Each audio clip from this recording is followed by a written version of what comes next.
It all started just a few months ago, when my life was still relatively peaceful, despite all the tensions with my family. I had long ago accepted that my relationship with them was distant, but I never imagined things would get to the point they did. This all began when I received a phone call one evening, completely out of the blue. It was from my mother, which in itself was rare. I had moved out of their house 2 years prior, and since then, contact between us had been sparse. When I was younger, there was always this sense of duty I felt toward my family, like I should keep in touch, try to make things work. But over time, I began to realize that their indifference toward me wasn't something I should feel responsible for. As the years passed, I became more and more aware that I wasn't the one who had been neglecting them. They had been the ones ignoring me. I had always been close with my parents when I was younger, at least in the way children are with their parents. I remember when I was a little girl, thinking that everything they did was right, that their opinions were law. But that feeling slowly faded as I grew older. In my teenage years, I began noticing how they treated me differently from my siblings. Their expectations of me were always far higher than those placed on my brother and sister. There was always an air of disappointment hanging over my every move, as if nothing I did could ever be enough. My sister, Allison, could get away with things I'd be scolded for, and my brother was simply ignored most of the time. It seemed like my parents were much more invested in their lives than mine, which was something I couldn't understand, especially as I grew older and became more independent. The most pivotal moment, though, came on my 18th birthday. It was the first birthday where I expected them to make a real effort. I had worked hard all year, had given up so much of my personal time to help them with things, and I thought, this is it. This is the birthday where they'll finally realize how much I've done for them. But the day passed without so much as a text from them. I waited all day, wondering if I was being too sensitive, but no. Not a single message, no card, no sign of acknowledgement that I was even their daughter. That night, as I lay in bed, I finally admitted to myself that I was never going to get what I wanted from them. The truth was, I had never really had parents, at least not the kind that you hear about or read about in books. The kind that care about your feelings, your successes, or your struggles. For the longest time, I had been holding on to the idea of a family that didn't really exist.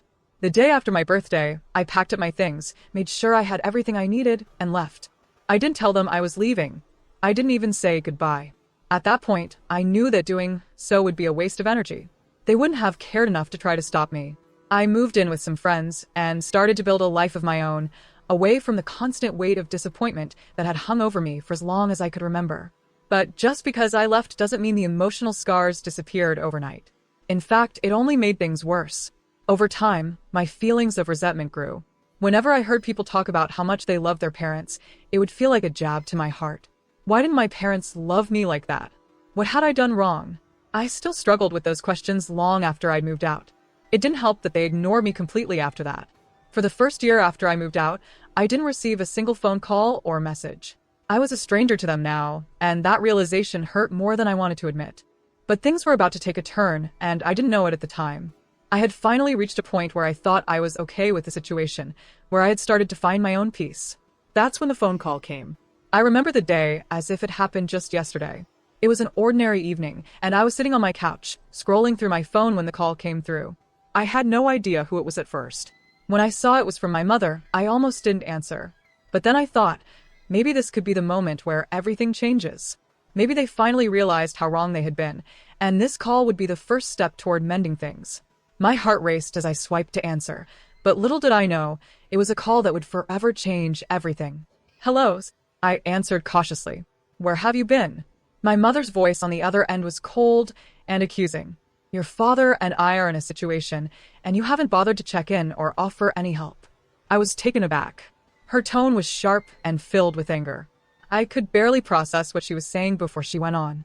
"Do you even care about us? We raised you, and this is how you repay us? You just cut us off completely and act like we don't matter? What kind of daughter are you?" The words stung, but I quickly reminded myself that I was no longer a little girl who needed their approval. I had distanced myself from them, emotionally and physically, for a reason. What hurt even more was how she was speaking to me as if everything that had happened over the years was just a minor inconvenience, something I should just get over. She didn't see the years of neglect, the countless times I tried to make things work, and the indifference that had been shown to me every time I reached out. My mother went on for what felt like an eternity, shouting at me, accusing me of being ungrateful and selfish, using every insult she could think of.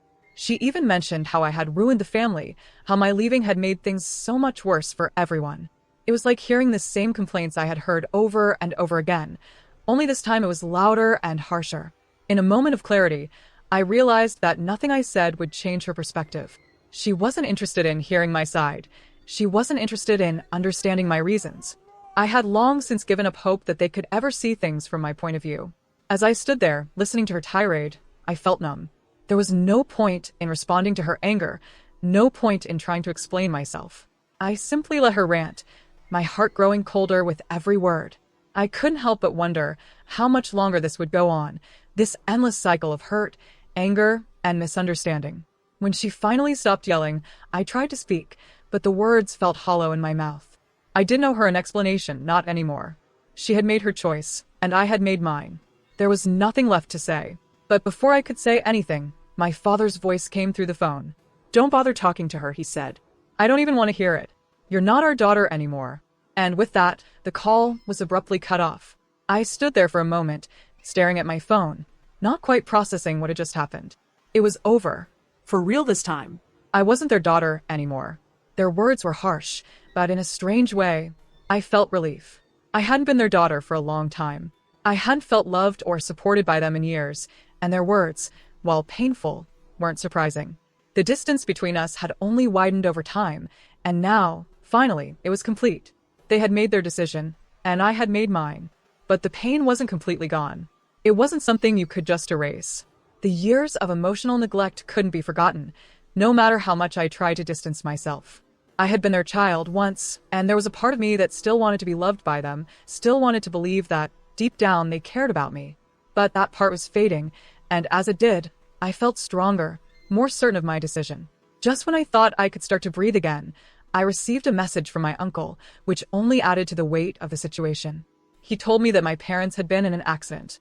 He said they were asking for help with their bills, and that they had spent most of their savings on a trip to Europe. I was both confused and angry at his message. They had spent so much money on frivolous things like their trip, and now they were asking me to bail them out? The irony wasn't lost on me. I had worked so hard for everything I had, and now they thought I owed them something? My heart sank as I read the message, but as I thought more about it, I realized that I didn't owe them anything. I had earned every penny I had, and I wasn't about to give it to people who had failed me time and time again. I had made my decision, and it was one I wouldn't regret. I wasn't going to let them manipulate me anymore. If they needed help, they could turn to their relatives or they could deal with their situation themselves. It wasn't my problem anymore. I wasn't their emotional support, and I wasn't their safety net. This was my life now, and I would lead it without them. It had been nearly 2 weeks since I last spoke to my parents, and I was starting to feel like I could breathe again. After that phone call where they disowned me, I had been left alone with my thoughts. I felt a strange sense of freedom, a kind of relief that had settled over me like a comforting blanket. For the first time in years, I wasn't constantly walking on eggshells, wondering when the next emotional outburst would come, or when the next wave of disappointment would hit. It was liberating, and I had made peace with the fact that they weren't part of my life anymore. I was done with them. They had made their choice, and I had made mine. But life, as it always seems to do, has a way of throwing curveballs when you least expect it. The surprise came one afternoon when, out of nowhere, the doorbell rang. It was late in the afternoon, the kind of quiet time where everything feels still, and I had been curled up on the couch reading a book. I wasn't expecting anyone, certainly not anyone from my family, so my first instinct was to ignore it. But the persistent ring made me curious. Could it be a package delivery? Or maybe one of my friends who had lost their way? I didn't think it would be anyone else. I stood up, walked to the door, and when I opened it, I was met with a familiar, yet almost unrecognizable face. It was Allison, my older sister. My heart skipped a beat. Why was she here? The last I'd heard from her was years ago, and that had been in passing, with no real communication. Her face was different, more polished, more refined, and her demeanor was strange to me. There was something about her that felt off, as though she was a version of herself I had never known before. She looked more put together than I had ever seen her, like someone who had undergone a complete transformation. Her once carefree, reckless personality had been replaced by a composed, even sophisticated air. Her hair was styled in soft waves, her makeup was flawless, and her clothing was more elegant than I'd ever seen her wear. Gone were the days of oversized band t-shirts and jeans. Now she wore a tailored coat and heels. She had the look of someone who belonged to a world far removed from the one we grew up in. At first, I barely recognized her. But then, as she spoke, I realized it was still my sister, even though she was trying to present herself as someone entirely different. She smiled at me, her expression polite but not warm. "Hi," she said, her voice sounding oddly formal. "I know this might be a surprise, but I've been meaning to come by. I'm sorry if I'm interrupting anything." I didn't know how to respond. It was hard to gauge what exactly she wanted from me. Was she here to reconcile, to mend the rift between us, or was this just another one of her manipulative schemes? There was no way to know for sure, but I couldn't help the skepticism that bubbled up inside me. "You're not interrupting anything," I finally said, stepping aside to let her in. I hadn't seen her in such a long time, and part of me wanted to understand what had brought her here. The other part of me was already preparing for the emotional games I was certain she was about to play. She had always been good at manipulating situations, especially when it came to family. As she stepped inside, I could feel the tension that lingered in the air. It wasn't just that I hadn't seen her in years, it was the whole history between us.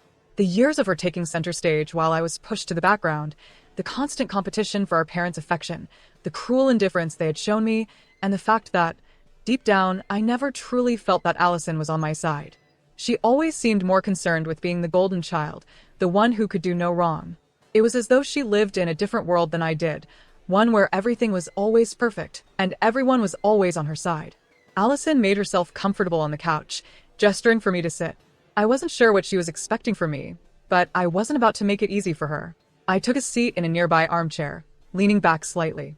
I wasn't interested in pleasantries, and I wasn't in the mood for small talk. But she began to talk anyway, her words flowing out in an almost rehearsed manner, as though she had practiced what to say. "So," she began, "I guess it's been a while, huh?"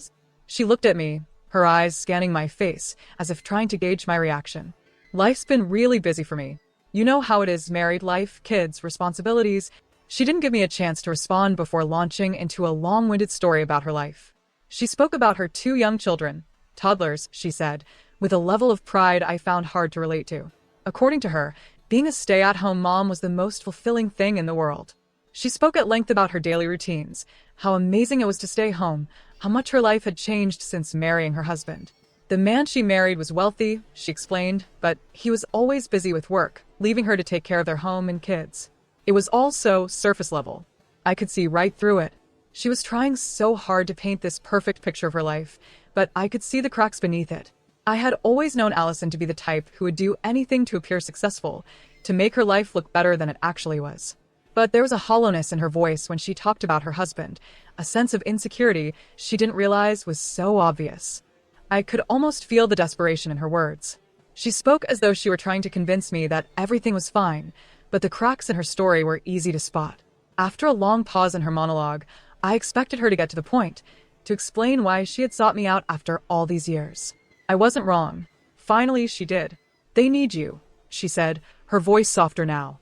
There was a slight tremor in it, as though she had been dreading saying those words. "Mom and Dad, they're asking for you. They're really upset, and they want you to come back. They said they made a huge mistake, that they were wrong. You know how they are. I can't be there for them all the time. I have my own family, my own responsibilities. But they really need you right now." I stared at her, incredulous. Of all the things she could have said, this was the last one I expected. It was almost laughable. My parents had spent years neglecting me, years treating me like I didn't matter, and now they were begging for my help? For my emotional support? I wanted to laugh. I wanted to scream. I wanted to tell her that they didn't deserve anything from me. But I didn't. I just stared at her, waiting for her to continue. She went on, trying to explain how hard it had been for her. She had left her own children with a nanny to come and visit our parents, she claimed, as though that sacrifice somehow made her a martyr in all of this. It was as if she expected me to feel sorry for her. "They're so needy," she complained, her voice now tinged with frustration. "They're just going on and on about the accident, how it's been the worst experience of their lives. And I'm supposed to sit there and listen to it every day. I had to abandon my kids just to be here, and it's not like they appreciate it. But I promised them I'd stay for at least a month." She paused for a moment, then looked at me expectantly. "I can't do it anymore," she said quietly. "I need you to take my place. They need someone, and you're the only one left. I don't want to feel guilty about leaving them when they need me the most, but I can't. I need you to step in for me. Can you do that?" I couldn't believe what I was hearing. Here she was, asking me to do what she clearly wasn't willing to do, step in and take care of our parents' emotional needs while she ran back to her perfect little life. She didn't want to feel guilty, so she was trying to manipulate me into doing the emotional labor for her. It was typical Allison, always trying to find a way to get what she wanted without lifting a finger. At that moment, I realized something crucial. Nothing had changed.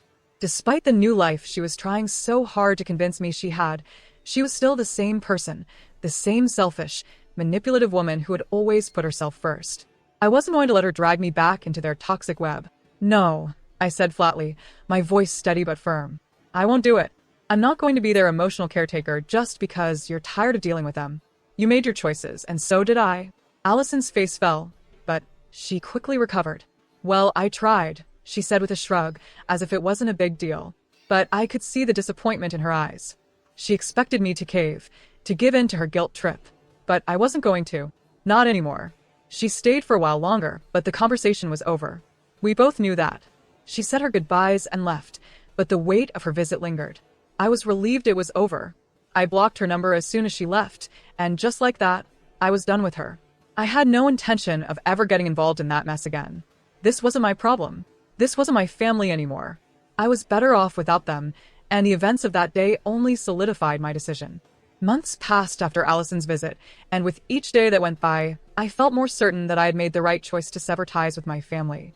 My life had taken on a rhythm that felt foreign, yet profoundly liberating.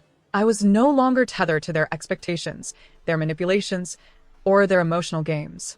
I was free, but freedom often comes with a price, and sometimes that price is an uncomfortable, inevitable confrontation with the past. I had hoped that would never happen again, that I could quietly move forward and live my life without having to face the toxic remnants of the family I had once known. But fate, as it often does, had a different plan for me. It was late one evening when the news reached me. A message popped up on my phone, one I wasn't expecting, a text from an unfamiliar number. "It's Allison, please call me. It's urgent." I stared at the message for several moments, feeling a surge of unease. My heart skipped a beat, but I didn't rush to respond. After all, why should I? Allison had never been there for me. She had always put her needs above anyone else's, leaving me to clean up the messes she made. Yet, I couldn't shake the feeling that something had changed. Her words felt different now, desperate, almost pleading. Curiosity gnawed at me. I decided to call her. I had no idea what I was walking into. When she answered, there was a tremor in her voice. She sounded frantic, her breaths coming in short bursts. "Please, you have to listen to me," she said, her voice cracking. "I need your help. It's bad. I don't know what to do." There was a long pause, a silence that stretched on painfully. For a moment, I almost felt sympathy, but I quickly reminded myself who she was and what she had done to me. "What happened, Allison?" I asked, trying to keep my voice calm. "It's Mark," she said, the name of her husband barely escaping her lips. He left me." The words hit me like a punch. Mark had been everything to her escape from our parents, the man she had clung to, the man she had so desperately convinced herself loved her. But now he was gone. He's gone, I repeated, my voice now colder, almost detached. "Yes," she sobbed, her voice breaking. "He left me for another woman. He said it wasn't working. He said he was never really in love with me." Her words tumbled out in a rush, the pain so raw and immediate it felt like a blow to the chest. "I don't know what to do, please. I need you to help me. You're the only one left." I stayed silent for a moment. The woman who had rejected me, used me, and betrayed me was now asking for my help. She had never once shown any concern for me or anyone else in the family, only herself, her image, and her own desires. Why should I help her now? The irony of the situation was almost too much to bear. "Why should I help you?" I finally asked. "You've never cared about me, Allison. You used me when it suited you. You abandoned me. You abandoned all of us." I heard her gasp, and for a moment, I thought she was going to hang up. But then she spoke, her voice trembling with fear. "I know I've been horrible. I know I've hurt you. But I never thought I'd end up like this. I thought I was doing everything right, I really did. I thought if I made the right choices, everything would be okay. I thought if I kept up this perfect image, it would work out. But I was wrong. I was wrong about everything. And now I have nothing." Her words hung in the air, and for the first time in all the years I had known her, I heard something that resembled remorse in her voice. Something I had never heard before, true vulnerability. The woman who had always been so carefully crafted, so put together, was now crumbling. And yet, despite everything, I couldn't bring myself to feel sorry for her. This was the woman who had grown up privileged, who had never known what it was like to truly fight for anything. She had lived her life manipulating people to get what she wanted, and now, when everything was falling apart, she was asking me to help her pick up the pieces. "You made your choices, Allison," I said, my voice steady now. "You chose to walk away from me, from everyone. Now you have to face the consequences of those choices." There was a long silence on the other end of the line. I didn't know what I was expecting, but nothing could have prepared me for what happened next. Allison let out a strangled sob, her voice barely audible through the tears. "I can't do this alone. I don't know how. I don't know how to fix it." And then, in a voice that was almost a whisper, she said something that chilled me to my core. "I think I'm losing my mind." The line went dead. I tried calling her back several times, but the calls went unanswered. A pit formed in my stomach, and my heart began to race. I had heard that tone in her voice before, the desperate, empty tone of someone who had pushed everyone away and was now realizing too late that there was no one left to help. The next morning, the news hit me like a ton of bricks. A mutual friend from our childhood reached out to me with a message that made my blood run cold. "Allison, she's gone." I didn't want to believe it. I thought it was some kind of cruel joke. But it wasn't. Allison had driven to a remote part of town alone. The authorities believed she had gone there with the intention of taking her own life. She had left behind a note, written in a shaky hand, but the details of it were not clear. It didn't make sense. It didn't seem real. This was the woman who had always been in control, the one who had orchestrated every moment of her life. But somehow, in the end, it had all unraveled. She had been consumed by the very image she had built for herself, and it had destroyed her. I sat in silence for hours, staring at the screen of my phone, trying to process the news. In some twisted way, it felt like the inevitable conclusion to a life built on lies. Allison had always believed she could have everything without consequence, that she could play everyone for her own gain, but in the end, it was the fragility of that false perfection that had led to her downfall. I didn't cry for her.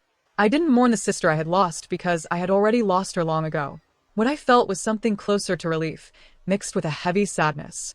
She had never truly known love, and in the end, she had died alone in a way that no one should have to. And for me, the final chapter of this family saga had come to an end. There was no coming back from this, no fixing what had been broken. I had severed ties with them all for good. Allison was gone. My parents, self-destructive in their own way, remained lost to me. I was free. Thank you for watching this video. Don't forget to subscribe and hit notification bell to stay updated.